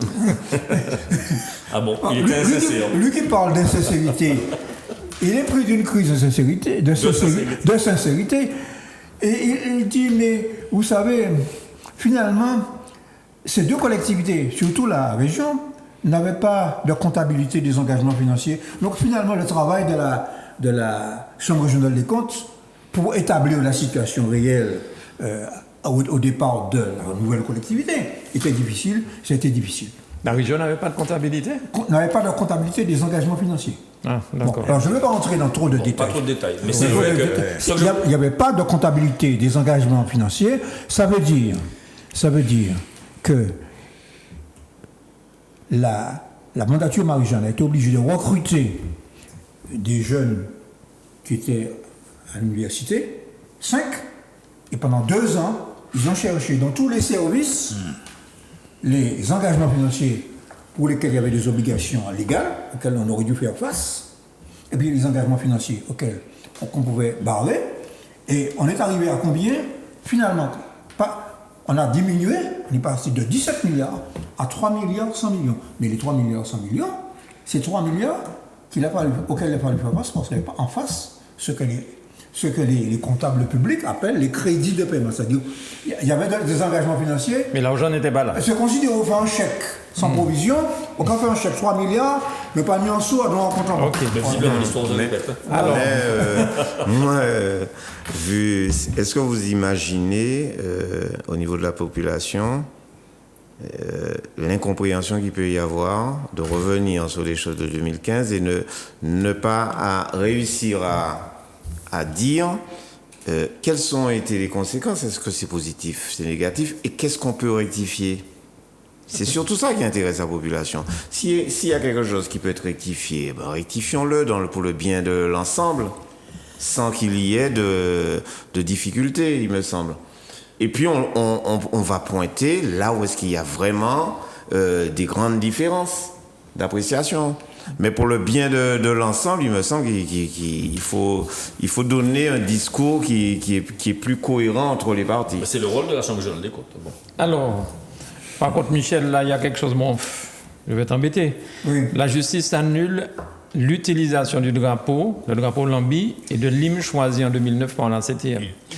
Alors, par la CTM, enfin bon, d'après ce que moi j'ai compris dans la décision de justice, c'est parce que le PCE, le président du conseil exécutif, aurait validé tout ça tout seul sans passer par l'Assemblée, donc de manière autocratique. Argument de forme, Michel. Donc la Tout à justice fait. Mais annule alors, ça. Mon voisin me souffre argument de forme, évidemment. Mais c'est exactement ça. Hein. Non, mais que le président Marie-Jeanne décide seul sans l'Assemblée. Mais non. Mais comment non, c'est ce qu'on lui reproche. Mais non. Il a réuni une commission. D'abord, il faut partir du point de départ. C'est le mouvement sportif. Oui, non, d'accord, sur ça, mais c'est la décision. Comment il a pris la décision? Non, ne me censure pas, chef. Je te censure pas. Oui, tu me censures. Vas-y. Oui, tu me censures. Vas-y. C'est le mouvement sportif. Je peux te le dire. Puisque j'ai été à la Ligue de karaté. Donc, le mouvement sportif a constaté que quand on va à l'extérieur, tous les pays défilent avec un hymne, avec un drapeau, et que nous, Martiniquais, c'est nous seuls qui n'avons ni drapeau ni rien. Et il a demandé au président de la collectivité de faire, et il a réuni un comité, on a fait un concours, et c'est pas le drapeau de la Martinique, c'est un drapeau pour les événements sportifs et culturels. Oui. Ipséité. Oui. Bon. Maintenant. Mais c'est pas ça qu'on lui reproche, Michel. C'est pas ça on le problème. On lui reproche d'avoir pas lancé un débat à l'Assemblée où il y aurait eu nécessairement de la surenchère. OK? Bon. C'est démocratique. Bon. Oui. Mais ce que ça veut dire, ça veut dire simplement en conclusion, si on veut un drapeau et un hymne, vous repartez à la case départ, voilà. Vous passez par l'Assemblée. Oui, mais c'est ce que le président Letchimy a dit. Donc vous allez le faire. Oui, c'est ce qu'il dit. Hein. Non, mais bon moi je suis d'autant plus à l'aise. Sans trop de grands débats. Mais oui, il n'y aura pas de débat. L'organisation à laquelle j'appartiens pense qu'il ne faut pas imposer un drapeau aux Martiniquais, que le moment venu, ce sont les Martiniquais eux-mêmes qui vont choisir leur hymne et leur drapeau. Il ne faut pas avancer plus vite que la musique. Bien, mais juridiquement, ça a été annulé uniquement parce que l'Assemblée n'a pas délibéré, Michel. Donc je dis que c'est un argument de forme qui ne touche pas le fond. Tout à fait. Nous sommes d'accord? Nous sommes tout à fait d'accord. Donc le drapeau est descendu. Ah ben oui. Mais j'entends le juriste concernant l'argument de forme. Soit, ça a coûté une centaine de milliers d'euros quand même. Plus que ça. Alors. Mais à la phase 2 qui tu lances et alors. C'est là. Non, mais c'est pas possible, ça veut dire, c'est pour ma pomme. Tu m'as dit, et alors, ça veut dire quoi? Mais écoute, si c'est quelque chose d'illégal, il faut rembourser. À mon avis, je ne comprends pas. Ce sont les artistes. Ce sont les artistes, ceux qui ont passé le concours, qui ont perçu cet argent. Voilà. Oui. Mais alors, et tu te contentes, la tu te question qui satisfais de se cette pose, réponse-là? c'est est-ce que le même hymne, le même drapeau sera représenté, ou alors on arrête carrément avec tout ça? Et qu'on repart à zéro? Non, même pas. Si vous voulez plus dépenser d'argent, parce que la question que la population va se poser, est-ce que c'est nécessaire de dépenser autant d'argent? 100 000 euros, c'est 100 000 euros. Pour quelqu'un qui touche 700 euros, 800 euros, c'est une somme. Alors, mais Michel a dit d'ailleurs, un drapeau, il s'éprouve. Un drapeau, il s'éprouve pendant l'histoire, dans des expériences, dans des batailles, dans des moments importants. Et, entre guillemets, un drapeau constitue la cosmogonie nationale, la formation de l'univers et de la conscience nationale. Et une hymne aussi, c'est ça. Et créer un drapeau, entre guillemets, sans vouloir être désobligeant, de manière un petit peu artificielle, c'est regrettable. Bon, maintenant, moi je reviens sur la somme. Il y avait d'autres soucis, notamment liquides. En période de sécheresse pour 215 000 euros, j'aurais préféré voir ces 100 000 euros là affectés ailleurs. Allez, le petit bien. Mais vous avez l'intitulé du drapeau est important parce que vous avez pris la précaution de l'appeler ipséité. C'est-à-dire que c'est pas un drapeau national, mais c'est un drapeau qui exprime l'identité profonde ipse en latin. Ouais. Vraiment, hein? Oui, et c'est soi-même. Donc, l'intitulé a son importance. Mais dans la démarche. La démarche est importante, l'intitulé a son importance, mais la manière dont le drapeau est conçu est peut-être antinomique de justement ipséité. En tout cas, le fait c'est que j'étais là le jour où le drapeau a été dévoilé. L'ensemble des ligues sportives de la Martinique ont accueilli ça avec beaucoup d'enthousiasme et de joie. Et il y a plusieurs ligues qui ont utilisé ce drapeau à l'extérieur. Bien. Okay? Et je répète, ce n'est pas le drapeau de la Martinique. C'est ce que tu as souligné. Oui. L'intitulé, vous l'avez bien dit, c'est pour éviter les confusions. Alors là, la Martinique s'apprête à prendre la présidence de la conférence des WIP. Les WIP, c'est les régions ultrapériphériques. Ouais. Et donc, c'est Serge Letchimy qui... c'est dans quel pays encore? Les Açores? Les Canaries. Les Canaries. Pour prendre donc la présidence de la conférence des WIP. Alors, est-ce qu'on peut expliquer aussi à quoi ça sert les WIP? Quelle importance que ça a? Est-ce que c'est quelque chose de très très bien? Enfin, je crois que quand M. Letchimy était président de 2010 à 2015, il avait déjà exercé... je crois, je peux me tromper. Alors, messieurs, est-ce qu'on explique à la population c'est quoi les WIP? Et quelle importance ça a être à... Très rapidement, les régions ultrapériphériques, ce sont des régions européennes qui sont rattachées à l'Union européenne par les États membres et qui correspondent à des réalités géographiques, historiques, topographiques, d'étendue, etc., qui ne correspondent pas à la réalité européenne. Et donc, ces régions ultrapériphériques doivent bénéficier d'un traitement, entre guillemets, particulier, du fait de leur typicité. Voilà, leur différence. Alors, on parle souvent davantage de contraintes. Il n'y a pas possibilité d'avoir une agriculture mécanisée, il n'y a pas de grandes industries, il y a un marché contraint, il y a l'éloignement, il y a des conditions géographiques particulières, il y a des cyclones, etc.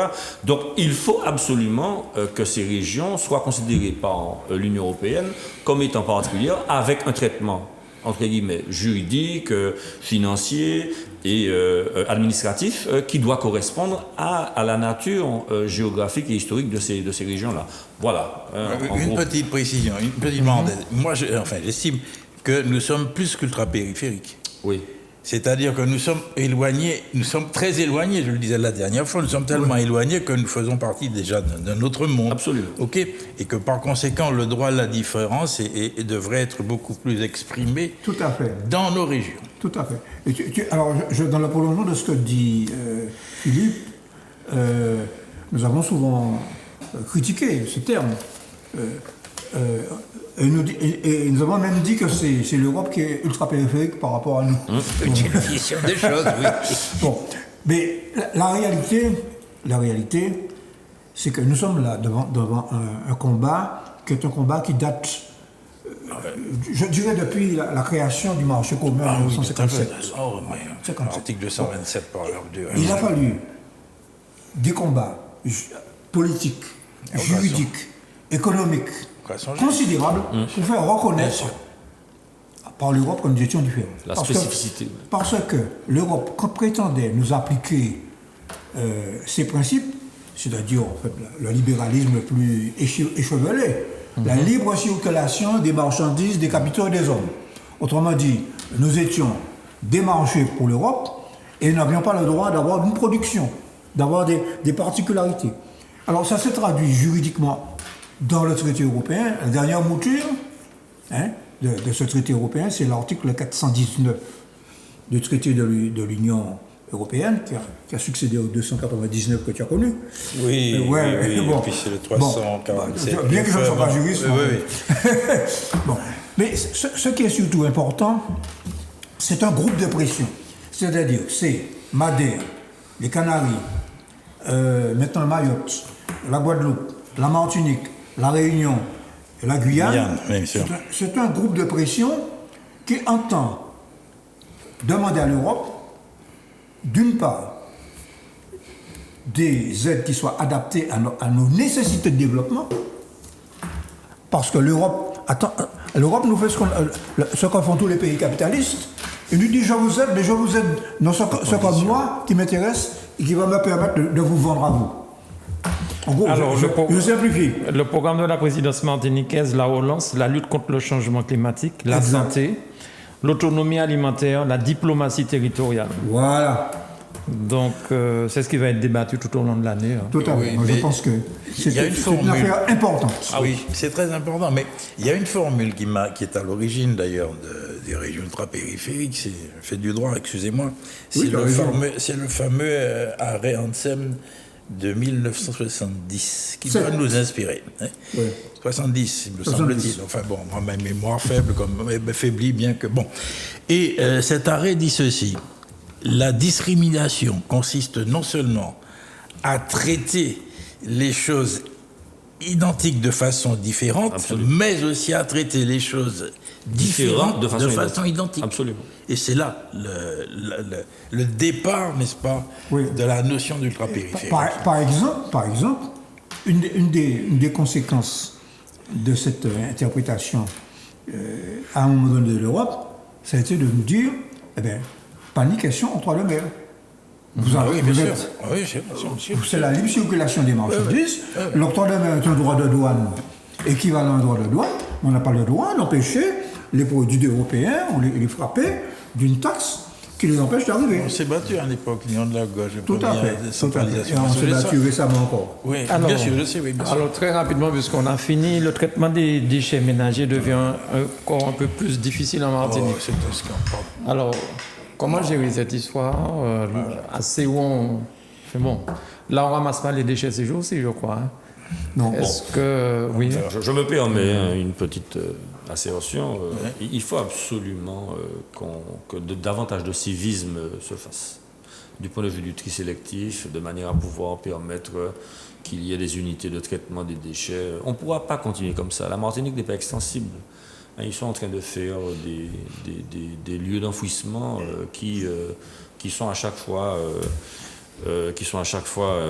remplis. Et, il y a des outils modernes aujourd'hui qui permettraient de produire de l'énergie. Enfin bon, moi je crois que c'est vraiment une conscience du Martiniquais même qui doit se mettre en tête qu'on a un pays magnifique qui n'est pas extensible et c'est désolant de voir...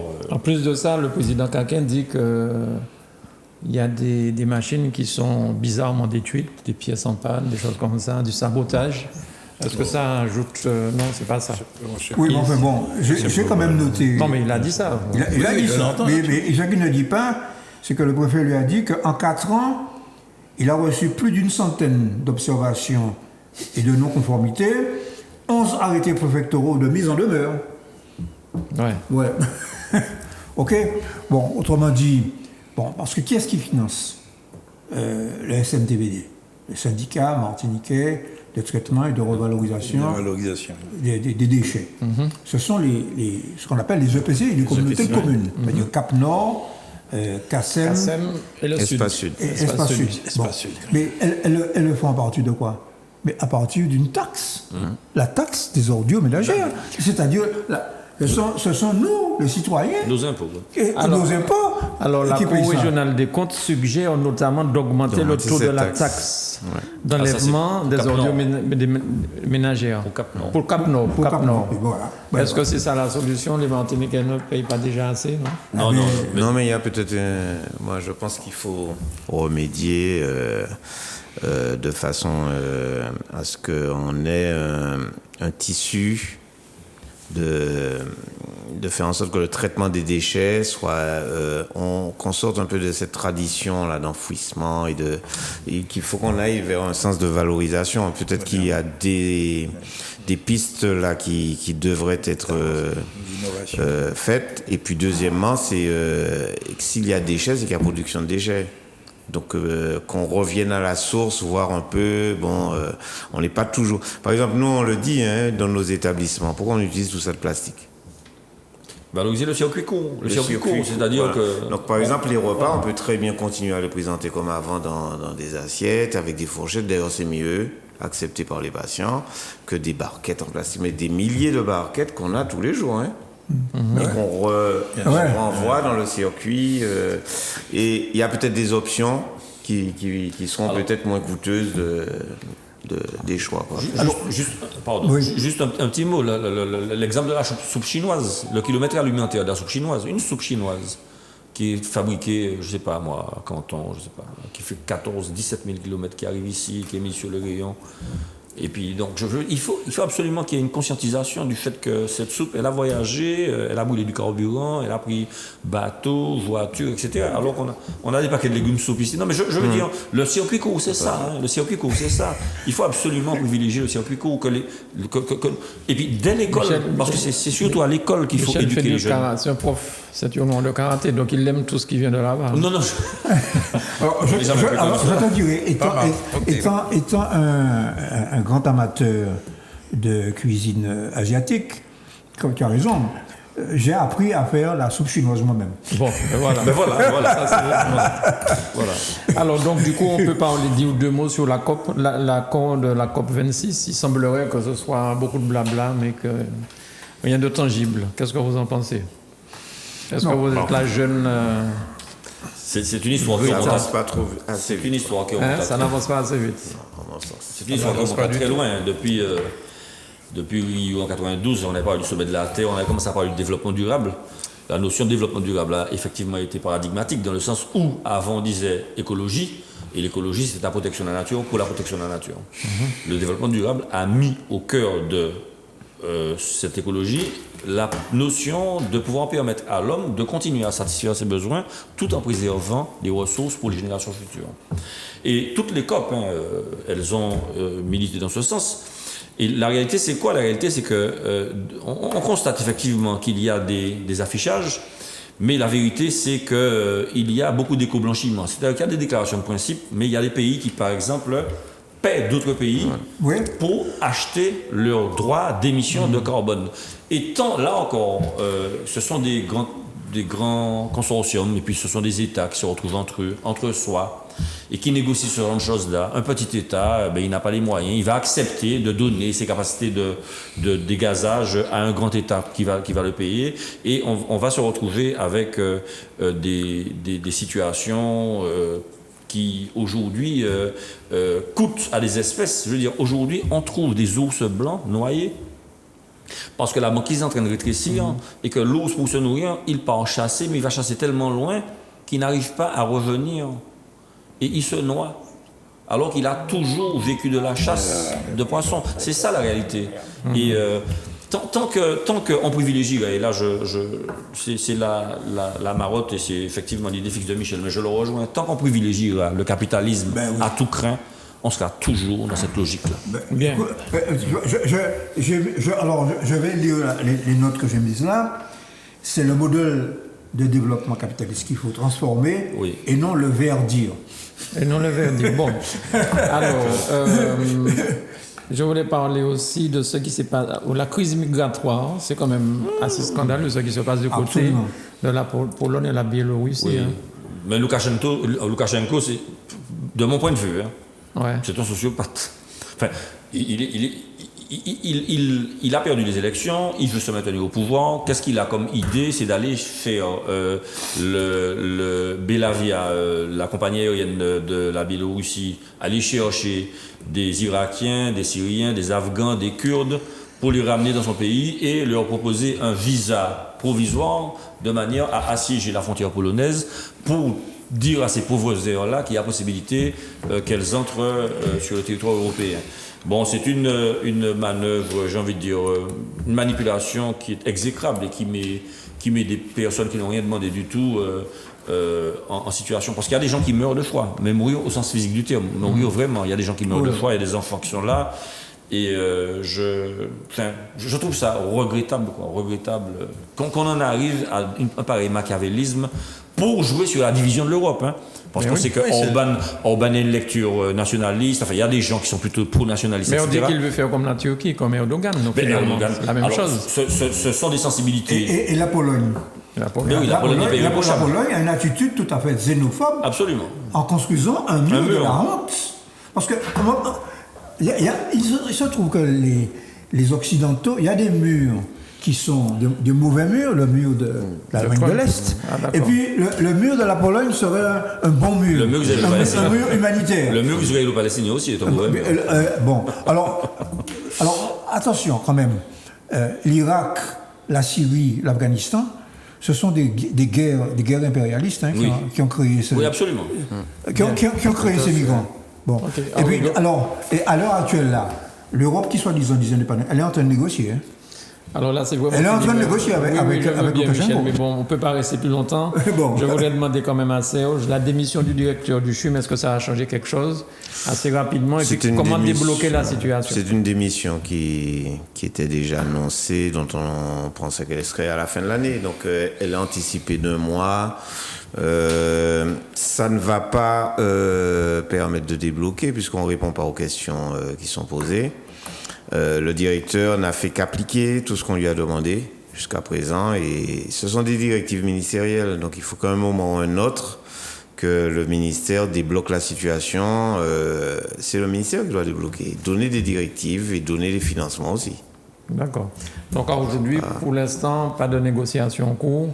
Aujourd'hui, tu étais à l'ARS, oui, alors pour le moment, non. Là, il y a encore c'est pas coincé à notre niveau. On voit par exemple que le ministère a sorti des directives en disant en conclusion pour le 31 décembre il y a des dispositions à prendre et qu'il faut que le préfet, le directeur général de l'ARS rencontre les partenaires locaux pour mettre en œuvre ces dispositions. En clair, voilà ce que ça veut dire. On voit rien venir. C'est pour ça qu'on est en train d'attendre devant l'ARS. Que fait le directeur général de l'ARS? Que fait le préfet pour réunir les partenaires locaux? Donc on suppose qu'il y en a en Martinique. Parce qu'on a l'impression qu'il n'y en a pas.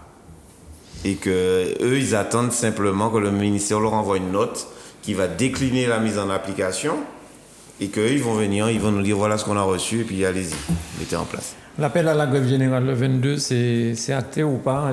L'appel à la grève générale est déjà déposé. Hein. C'est pour le 22, lundi 22. Reconductible. Reconductible, oui. D'accord. Bien. Et ça concerne aussi les pompiers parce que... C'est-à-dire que là, c'est pas que le monde de la santé. C'est-à-dire que les pompiers sont dans la loi du 5 août. Maintenant, c'est une grève générale qui concerne l'ensemble des centrales syndicales. Donc, on déborde du champ de la santé. Là, hein. Il y a les marins pêcheurs, il y a tout le monde. D'accord.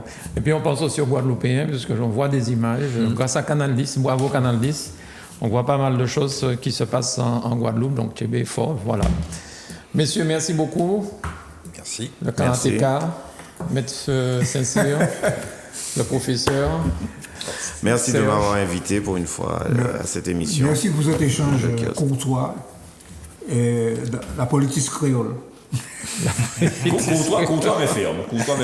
Courtois, non mais c'est ce que nous avons décidé d'appliquer depuis que tu as créé cette émission. Absolument. On a dit qu'on allait appliquer la vieille politesse créole. Non mais c'est vrai. Et là, je pense que les gens qui n'ont peut-être jamais entendu Serge Haribo discuter de ça, dans cette émission, il a pu s'exprimer, il a pu se faire entendre par d'autres personnes, tout comme vous, messieurs. Ah mais on l'entend souvent, on le voit souvent. Hein.